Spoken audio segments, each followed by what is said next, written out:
So ayan guys, tapos na yung overhead tank natin. Ayan o.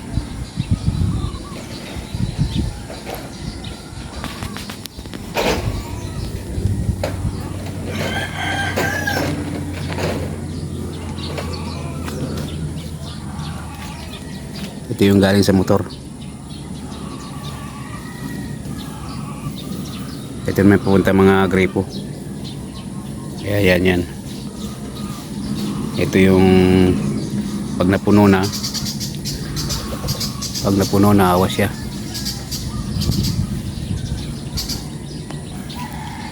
So ayan guys, tapos na.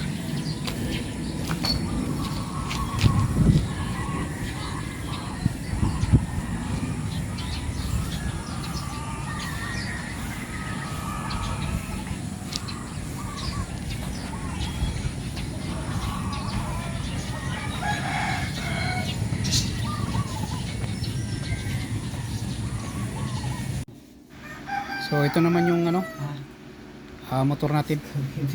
May bomba pa tayo.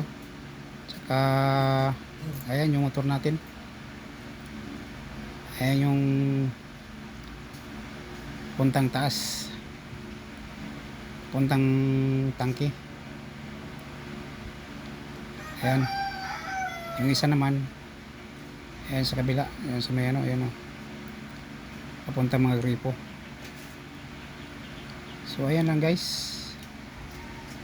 Ayan ayan, may tubig na yung tangke natin sa taas. Subok natin.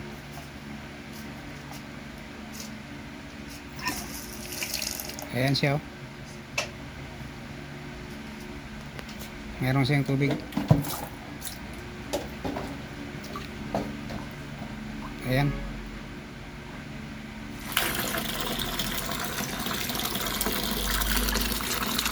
Ayan lakas. Punta naman tayo dito sa may natin, lababo. Tingnan natin. Ito lababo. So ayan lakas. Ayan lang guys. Maraming salamat.